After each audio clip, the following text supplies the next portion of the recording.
Hello friends, I'm Dr. Shweta Goswami, Director Ziva Fertility in Delhi NCR and Noida. I want to today explain in basics about what really is the IVF procedure and is it as daunting as it sounds to be.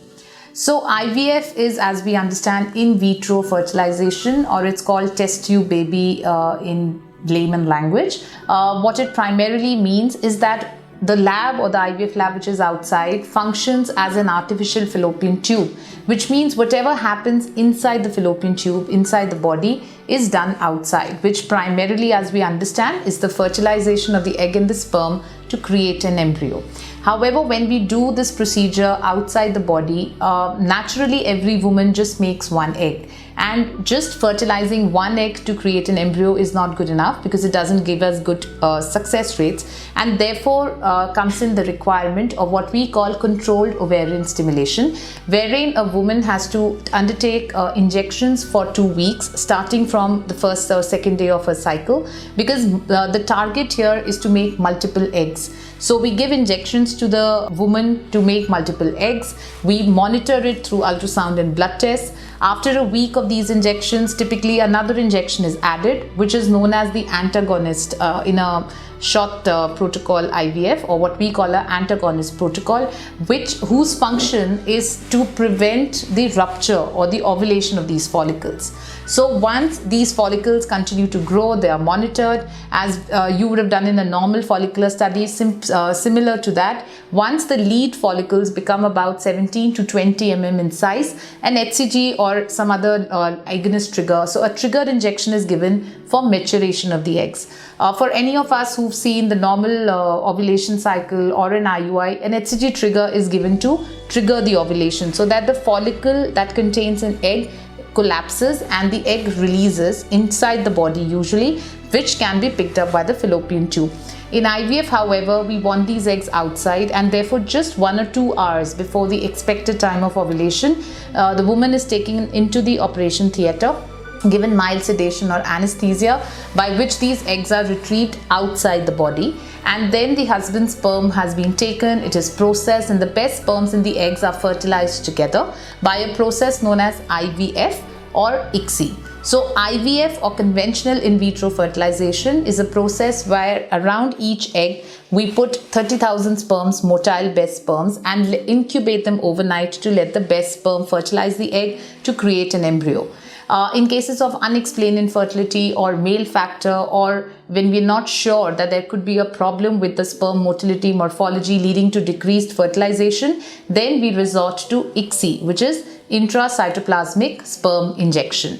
In either of the cases, the objective is to fertilize these eggs that we've harvested out of the body to create the embryo.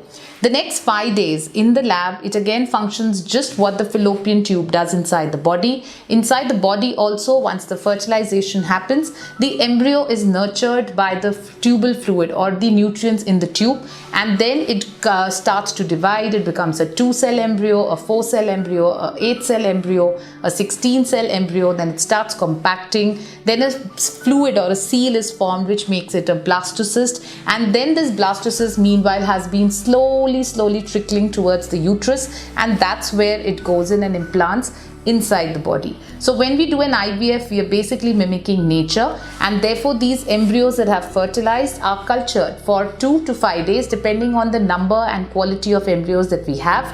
The best embryos are therefore graded. The whole idea of this 5-day observation in the lab is to select the good embryo. So once we know that out of these 10 eggs, these are the 3-4 good embryos that have cultured to the blastocyst stage, they can then be transferred into the womb, or the supernumerary ones could be frozen. So freezing is, again, vitrification is great science, where in deep freezer or in the liquid nitrogen under -196 degrees Celsius, these embryos can be frozen, and then they get hibernated like a frog hibernates during winter, and they just stay put like that for a couple of years if we want, till we retrieve them. So this by and large is the IVF procedure. The embryo implantation process or the embryo transfer process is a very simple 2-minute procedure which is usually done ultrasound guided, where a thin catheter is introduced under ultrasound guidance into the uterus, and the best embryos that we have selected, that could be 1, 2 or 3 depending on your clinical situation, and then they are implanted into the womb. After that is the waiting period, where for 12 to 14 days medications are given to support. They're typically oral and vaginal medications. For most patients, no injections are required. And then after 2 weeks or so, we do a beta HCG or the blood test for pregnancy, which tells us that we had put the embryos into the womb, but have they implanted or not. And a positive beta HCG denotes a positive result. Of course, a pre-IVF time where we are preparing our body, taking supplements, taking diets to get our body ready for IVF. The main IVF procedure starts on second or third day of the cycle. 2 weeks of monitoring as well as injections, and I think, to my mind, that's the most difficult part of IVF, because a woman has to take about 18 to 20 injections in that time.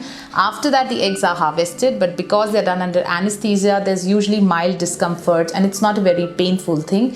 And then 2 to 5 days later, an embryo transfer is done, followed by oral or vaginal medication. So this is a 3-week process, which in good prognosis patients can give us a success rate of as high as 60 to 70%.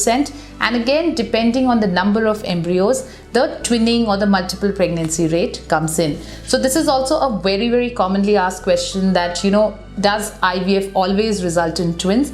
And my answer to that is no. In fact, whenever we are trying even any fertility treatment, whether we are taking Clomid or we're doing an IUI, the number of eggs that form inside the body theoretically puts you on the risk of having a twin or a multiple pregnancy.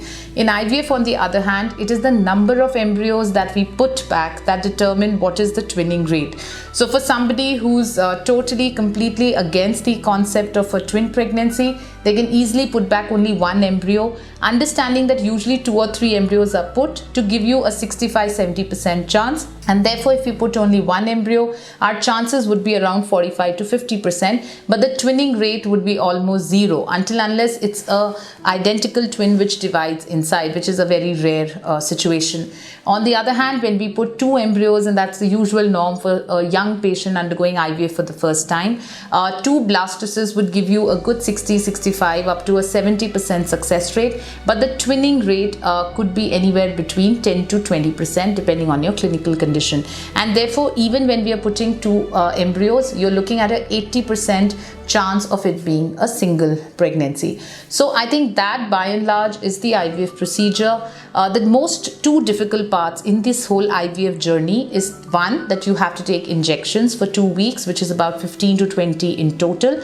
2, after all the efforts that we put in, after all the injections, the procedure that we go through, the money that we put in, the psychological stress that we go through, we look at still a 60-70% chance at best. So there is no guarantee that the procedure will definitely result in pregnancy, and I think therefore it has a very big psychological component to it. So to my mind, these are the 2 difficult aspects of IVF. However, IVF is not a very painful procedure. It does not lead to any long-term side effects. Temporary side effects like nausea, abdominal discomfort, constipation may happen, but again, they're self-limiting and usually resolve in 3 to 5 days, and we can easily take medications to that effect also. But the most difficult part is just the injections in the beginning and the fact that it's still a gamble.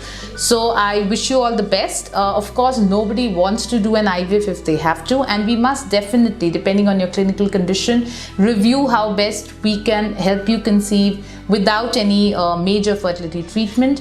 However, if you're somebody who is looking or has to look at IVF because there's no other way, I think IVF has been pretty simplified. Its success rate over these last years have really gone up, and therefore it could really increase your chances of having a baby. So many couples who might have struggled for a pregnancy for like 10 years, 15, 20 years, in the very first go or maybe in a second transfer could have a successful pregnancy. And I think therefore it's a big scientific boon to help infertile couples conceive. I wish you all the best, and I hope it works out for you as soon as it can. Thank you.